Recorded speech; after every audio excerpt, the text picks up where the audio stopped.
আজকে সকাল থেকে সন্ধে অবধি আমরা দুজনে একসাথে কি করলাম আজকের এই ব্লগে সেটাই থাকছে। আমরা দুজনে গিয়েছিলাম একসাথে পুজো দিতে, এর পাশাপাশি সবকিছুই এই ব্লগে রয়েছে। তো চলো বেশি বকবক না করে ব্লগটা একদম প্রথম থেকে শুরু করি। হ্যালো সবাইকে, দুপুর থেকেই ব্লগটা শুরু করছি। সেদিন সকাল থেকে আমাদের বাড়িতে ছিল না কারেন্ট। এখন শীতকাল হলেও কারেন্ট না থাকলে কিন্তু বেশ বোরিংই কাটে। কেমন লাগছে সারাদিন যে আমাদের বাড়িতে আজকে কারেন্ট নেই। ফোনের পিছনের ওয়ালপেপারটা দেখা একটু সবাইকে প্লিজ, প্লিজ। এই হচ্ছে ছোট ভাই আর এই হচ্ছে এখন কালু ভাই।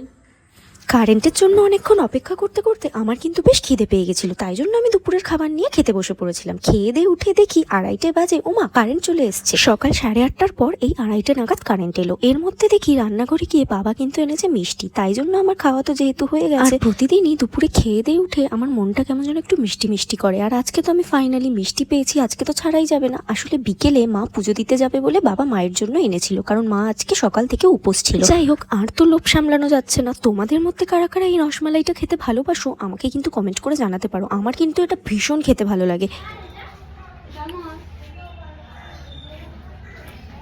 আর এদিকে এটাকে দেখো, আমার এই টেডিটাকে মা আলমারি থেকে বের করে ধুয়ে 2 দিন ধরে শুকিয়েছে। এখন এটা ফাইনালি শুকিয়ে গেছে, তাই একে খাটের ওপর বসিয়ে দেওয়া হয়েছে। যাই হোক, এরপর আমি একটুখানি ছাদে চলে গেছিলাম, কারণ আমি দুপুরে ঘুমাইনি। দুপুরে ঘুমালে আমার রাতে ঘুম আসে না, এটা হচ্ছে আমার একটা খুব বড় প্রবলেম। যেদিন আমি দুপুরে 1 ঘন্টাও যদি ঘুমাই, আমার রাতে ঘুমোতে ঘুমোতে প্রায় 2টো, 2:30, 3টে অনায়াসে বেজে যেতে পারে। সেই ভয় আমি আর দুপুরে ঘুমাই না।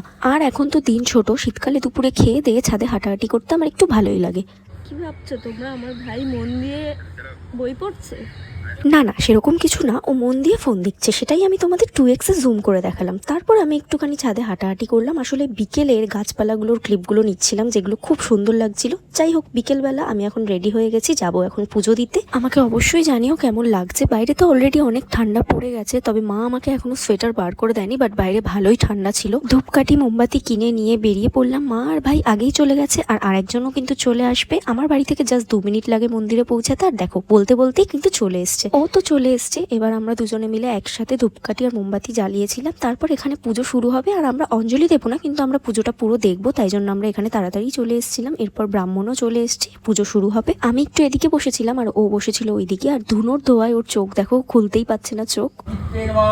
ওম পূর্ণায় নমঃ, ওম চিরসমুদ্রায় নমঃ, ওম শ্বেতদীপায় নমঃ, ওম মণিমণ্ডপায় নমঃ। সর্বমঙ্গল জগগ্রহ দোষমঞ্চক সর্বদাদা বিধিমুক্তম গণধান।